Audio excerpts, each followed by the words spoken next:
if you support the death penalty. Okay. My name is Courtney Foley, and the topic today is death penalty versus life incarceration. Personally, I do not support the death penalty. In the United States, 30 of our states are pro-death penalty, meaning they allow capital punishment to be given to any first-degree murderers or any convicted felons. The top 3 states with death row inmates as of April of 2018 are California with 740, Florida with 354, and then Texas with 235. That meaning that right now there are 740 inmates awaiting until their death date. Executions by state since 1976, the most is Texas with 556, 11 of them being already in this year. The second most was Virginia with 113, and they had 2 in 2017, none in 2018. Since 1976, there have been 22 juvenile defendants who have been convicted of getting the death penalty, and they have been executed. Since 1976, methods of execution were lethal injection, electrocution, gas chamber, hanging, and fire squad. The amount of inmates who have been killed on lethal injection is 1,310, and then the least is hanging and fire squad, which is only 3 each. Those were used more back in the day, obviously. Since 1973, more than 160 people have been released from death row with evidence proving that they are innocent. So that's saying that somebody's convicted of murder and the court and the jury decides that it's so bad that they decide they want to kill this person. This person who's now been waiting on death row now finds out evidence that they were proven innocent. So all that time they were in jail, in prison, wherever they were, waiting to be killed, just that in the back of your mind, like, oh, today might be the day, tomorrow might be the day. Like, that messes with people's mental health, just to find out you're innocent. That's not right. From 1973 to 1999, there's been on average of 3 exonerations per year, just in that time frame. From 2000 to 2011, there was an average of 5 exonerations. Clearly the number has gone up for the past years, meaning that more people are let off because they're found innocent.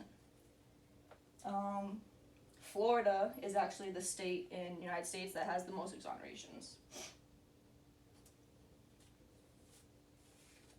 So common reasons why people might be pro-death penalty is one, for the eye for an eye, meaning if I took your life, it's only right that the states and stuff take my life, which I don't really know how fair that is, considering murder is against the law, and you can consider this a cruel and unusual punishment. Executing convicted murderers will deter potential killers in the future, and unfortunately there is no actual hard evidence that proves this is true. Another reason would be closure for victims' family, which I can understand, but if someone in my family was killed, I don't think I would want to take someone else's child or family member away. I'd rather know that you're off the streets or behind bars suffering that way. And lastly, another reason would be overcrowded in prison. Now, in today's world, every prison is overcrowded. There's prisons that are 196% over of what they should have in the population.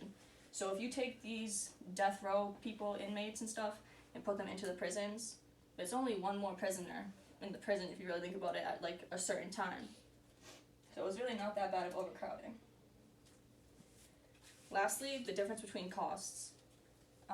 Oklahoma capital cases cost 3.2 times more than non-capital cases. So defense costs for death penalty trials in Kansas average about $400,000 compared to the $100,000 when death penalty is not sought out.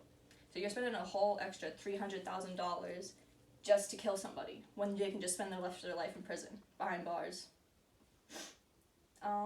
Enforcing the death penalty in Florida costs $51 million a year, above what it would cost to punish a first-degree murderer who has been convicted and placing them in a maximum security prison for 40 years. So it would cost you a whole $51 million more just to kill that person than to put them away in maximum security for 40 years. which that's a lot of money. A single death penalty case in Texas costs about $2.3 million, which is close to 3 times the cost of imprisoning someone again in max security. And then, along with this, following the trials and all the costs that it takes for lawyers and stuff like that, most of these convicted inmates still stay on death row decades after they're convicted. So you have someone convicted in 2000 right now who could be in a prison somewhere, say in California, who's still waiting for their day to be killed. So this causes more money, which comes from us, causes more money to be taken out, more money to be put into their cases, which is a lot more than you would pay for them to just be put behind bars for the rest of their life. How many of you maybe could have changed your sight on this after? Okay. The end. I don't care if it's